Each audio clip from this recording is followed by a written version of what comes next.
So welcome to my personal legacy segment. As I've talked about a bunch of other people's legacies and as I continue to explore different topics, I think it's important to explore some of my own stories and lessons I've learned along the way. And I've been inspired by my favorite book, Tuesdays with Morrie. There's a chapter about regrets that I want to focus on today. And so let's dive in.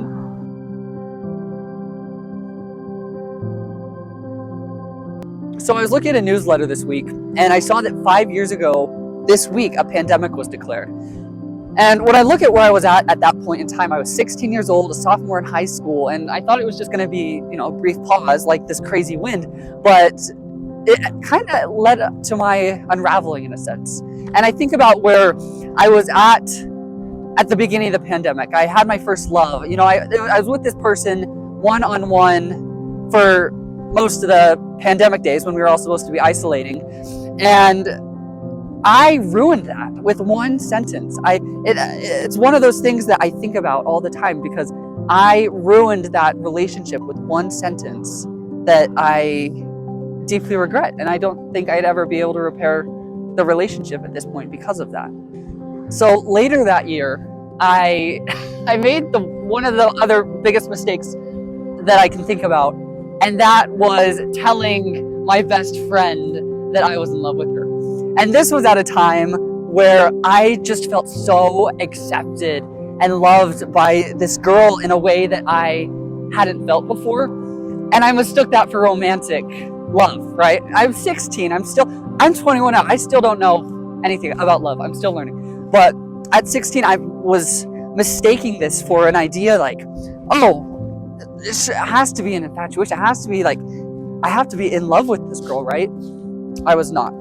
Weird when I look back at this time and I think about how everything feels so permanent in the moment. You're like, this isn't going to go away. This is something I'll always have in my life. But I'm realizing as I hear stories from my grandmother, as I hear stories from my own family, that people, places, even moments are not permanent. Places are not permanent. People aren't permanent. And that's something I am trying to do better at.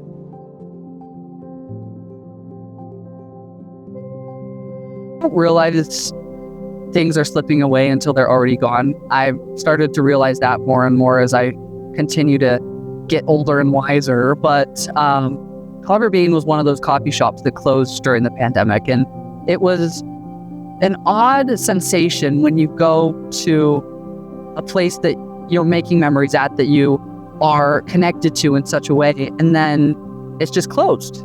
There was no last drink, no time to say like adieu, we were good to me. Just like a lot of relationships from that time, so many relationships I screwed up and I haven't gotten to make them right. I'll reach out. I've tried to make them right, but some things can't come back from. And I'm realizing that more and more, which is a difficult lesson, but it's one that I've chosen to try to learn from rather than be regretful from, even though I am naturally regretful from these decisions. I've made so many mistakes since this point in time 5 years ago, but Tuesdays with Morrie has taught me anything, and my mother has taught me anything. It's that you need to learn from these mistakes. If you put yourself in the mindset to learn from these mistakes, there are so many lessons to be pulled from it, and so you're not stuck dwelling. I do find myself dwelling on the better times, even, nostalgia will do that to you. But it's about what you take away from these mistakes, not the mistake in itself. Hello. We go back freshman year. So we went to high school together. We met through mutual friends, and we became very close sophomore year. Sophomore year, we were very close, and she was who I was with at this point in time 5 years ago. So what would you say is the biggest change in your life or our lives? What have you seen change in us over the last 5 years?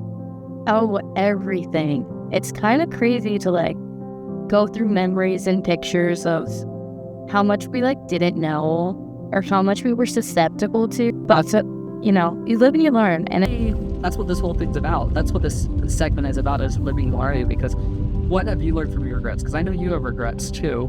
How have you chosen to learn to grow from them rather than be stuck in the middle of it? I think one thing I've really learned is to slow down. Like, it doesn't have to be 100 miles an hour all the time. And that it's really okay to take time for yourself, not put other people first. Just slow down and kind of let things happen sometimes. You don't have to force it. Is that where it was? Is it genuinely not even a... Oh my goodness. So It's not anything. Which is great. But now, I kid you not, this dentist office, that's what it is now. It's a connected thing, and it's a dentist office of what this coffee shop used to be. And that's crazy.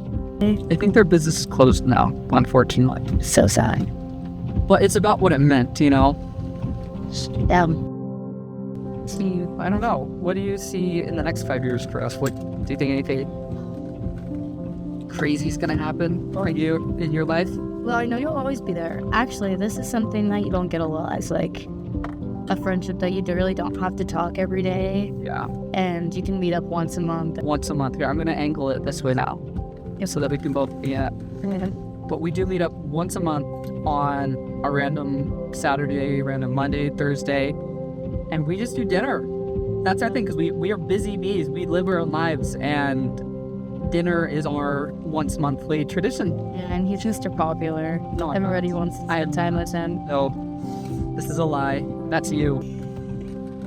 Well, that's actually one thing I think that's coming around now. Like, we had our heartbreak and multiple heartbreaks and like crash out moments, big crash out moments. And where we both lost ourselves, I think. I think there was a time where I know I just felt a little distant from you, and I distanced myself from you because I was feeling like you had lost yourself, and that was difficult for me too. It's hard to watch. Yeah, like I didn't want to be close to that because it was like, I don't know who this Allie is, and so I took that space, and but we fixed it. That's one of those things where I'm like, I'm not going to live in regret. I'm not going to lose a friend that has been with me through thick and thin. And so we rebuilt it. Yeah, and sometimes you have to meet new people, experience terrible things, good things. Because I think a big thing, is people change people. Mm-hmm. And who you surround yourself with is such a big deal. And then it took me a while. But you did it. You're here, and we'll continue to learn. We'll continue to deal with our life lessons of not knowing who, what, when, where to trust. Yes, we do have too much. I think that's our problem too. We trust people. I don't give the benefit of that. Not anymore. Oh, that was wonderful in the past, but I can't trust people anymore. I can't. It's really difficult for me to. You love with your whole. I do. If you're in my inner circle, you get my whole heart. It's very difficult to trust people with what's going on because because of everything. I've been stabbed in the back more than I can count. I'll talk to people about my issues, or I'll open up and be vulnerable, and then I end up getting it.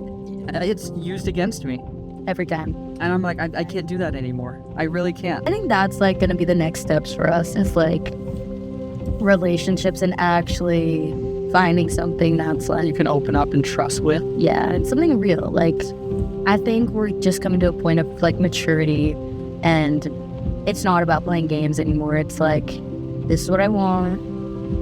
What you add to my life, this is going to be great. You don't, like, I'm not about to try. It's not worth putting that energy forward if you're not getting it back. Definitely. To meet halfway.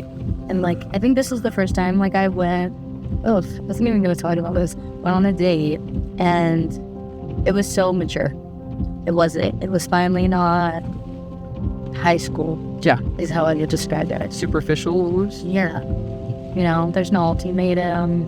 It's just like someone wanting to talk to you and needing to know you. I think that's going to be the difference we see in the next 5 years is finding those people that are actually looking for a connection and not physical or trying to get something out of you. Very, very not fun. And even I don't know, finding our careers. Yeah. Traveling. There's so much. Finishing school. We're still being in school. Yeah, 20s are a time to live, and we're 21 now, and we're gonna keep living. It's crazy. It's crazy that we're 21. It is. Allie is